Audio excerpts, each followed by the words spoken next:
Okay, y'all, the border crisis. You know, we've had millions of people, illegal criminals is what I call them, because the first thing that they do when they cross our border illegally is break a law. That makes them a criminal in my eyes. But we've had millions of them cross over.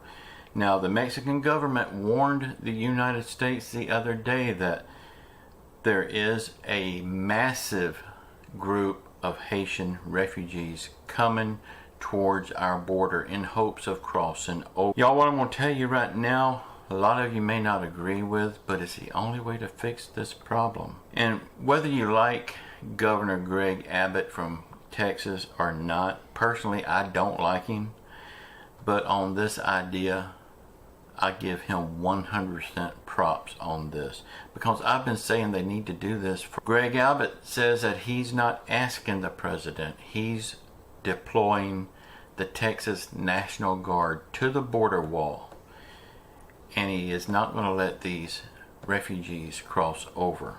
I hope they're not going down there with riot gear, shields, bean bags and stuff like that. I hope they're going down there with live ammunition. And the thing that would really stop this before they get there is to put the word out that our National Guard is down there and they will be stopped.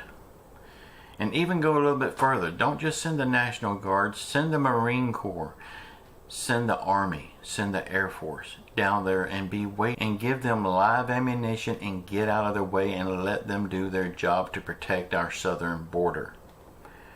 Joe Biden opened this border. He quit construction on the wall when it was already paid for, wasting your money. And he has welcomed all of these people into our country without masks, without the poking, bringing their drugs, bringing their crime, and he's welcomed them into our country. And of course, if Greg Abbott hadn't stepped in and done this, he would welcome these into our country as well. But if we put the warning out right now that the first one that crosses our border will be cut down by our military, I guarantee you they will turn tail and run the other way. And if we put that warning out, if some crazy person comes through and crosses our border, we have to follow through with our threat to cut them down. It would only take one or two, and the rest would turn around and go away. The problem would be fixed. But of course, everybody is so in love with everybody right now. I mean, except for people in other countries. They're not in love with us. But if we don't do something to close our border, we will not have a country very much longer. But when people are invading your country, that's war. War is not pleasant. Now, whether our government calls it war or not, war is what it is, because they're invading our country. Y'all, I was thinking, all of these meetings that Joe Biden is having behind the closed doors with the lawmakers, trying to persuade them to get the bill passed, trying to persuade them to go with his plan, trying to get help for the American people, or at least trying to make it appear that he's doing this. He's making it appear that he's fighting real hard for the American people, when in reality he's fighting real hard for the Green New Deal and giving other countries our money. And of course, he's not wanting to help the American people at all.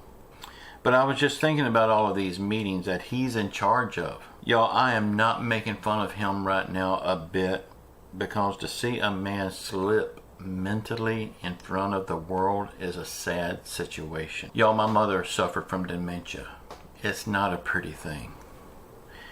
And when one person in the family suffers from dementia, it's just like cancer. The whole family suffers. We've all seen him try to communicate, and he cannot communicate. He forgets his words. He forgets what he's even doing there. In fact, we seen this on this town hall meeting the other night. He stopped and said, "What am I doing here?" He's asking himself, what is he doing? He cannot talk without a teleprompter. And then even with a teleprompter, he can't get the words out. So I was just thinking, all of these meetings that he's conducting, that he's heading up, what's really happening in those meetings? How are those meetings going? I would love to be a fly on the wall in just one of those meetings with a video recorder, of course. I don't see him conducting a meeting. I don't see him being in charge of a meeting.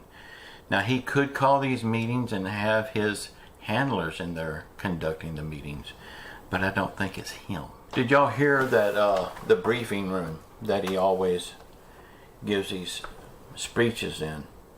There is another building right next to the White House there somewhere. I'm not sure exactly what building it is. I heard, but I forgot. Complete replica of this briefing room built inside this building. And on the back wall is a full screen monitor that he can read the message that they want him to talk about, because he can't think for himself.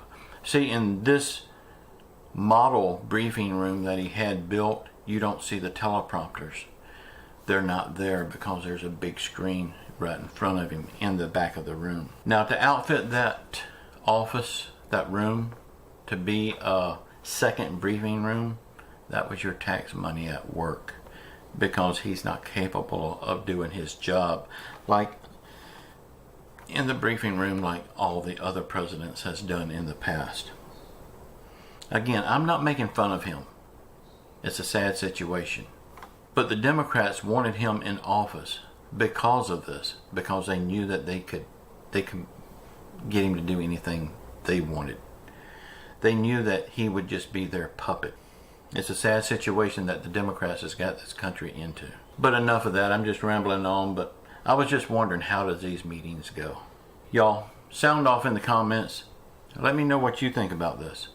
Let me know what you think about the southern border situation and this fix that Governor Greg Abbott has concocted. I think he's 100% on target, but I wished he would go further. Let me know what you think about these meetings with Joe Biden. Let me know what you think about that $102 million of your money that Joe Biden is going to send to Southeast Asia, because he cares about them. Y'all, if you did not see this morning's video, go watch it.